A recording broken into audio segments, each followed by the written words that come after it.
arcana bellezza, suggestivo l'abitato, lo scenario del Supramonte e i murales. Ecco, il nome della formazione si ispira a questi spunti di riflessione a colori, a volte di denuncia, a volte di poesia. Sono forme d'arte comunque mai banali, che raccontano quindi la storia piccola del microcosmo, ma poi si allarga davvero a una visione più ampia, con concetti universali di rispetto e di riguardo, come un po' la loro storia, che nasce dalla comunità e poi fa il giro del mondo, per la bellezza del vestiario che indossano, per la particolarità delle voci, per i suoni, per le danze, per questa forza che Orgosolo conserva e che sa manifestare. E noi adesso, credo, con voce, dopo farei un ringraziamento, o preferisci per adesso?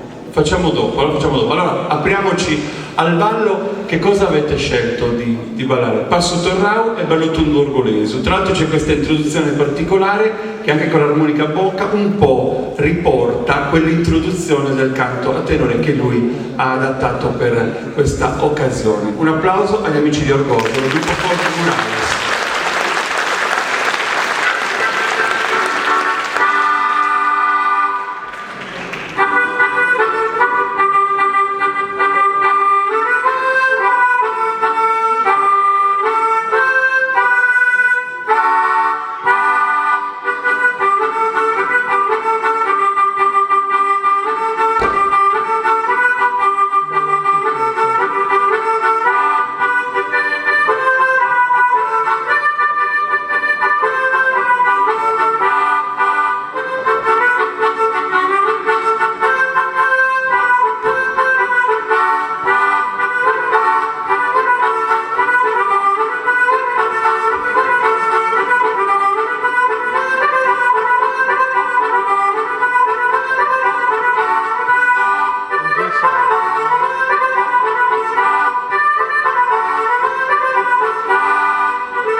Orgoso, l'associazione Murales festeggia questa sera i suoi primi 20 anni, perché era il 1993 da quando si è costituita ufficialmente l'associazione, e bisogna sottolineare che con loro abbiamo ballato carichi d'orgoglio durante la visita di Papa Francesco a Cagliari in tempi recenti. Ci siamo sentiti tutti parte di questo gruppo che si è stretto intorno a quel momento così particolare per la Sardegna. Grazie agli amici di Orgosolo, e ovviamente consegniamo questo riconoscimento ricambiato da una pubblicazione che ci porta dentro i sentieri, la bellezza immutata di Orgosolo. Due parole da parte dell'associazione Murales. Ci uniamo alla loro gioia per questo cinquantennale. Auguriamo loro altrettanta vita, altrettanti anni ricchi di soddisfazioni, così come quelle che hanno già trascorso. Quindi a Medasanno un saluto e a tale tutto paresi in occasione del buono. Grazie a Medasanno. Grazie agli amici di Orgosolo, grazie a Franco Murrias che li ha accompagnati. E allora questo momento di congedo è ancora uno scatto per la bellezza che Orgosolo rappresenta e manifesta in ogni occasione. Grazie all'associazione Murales.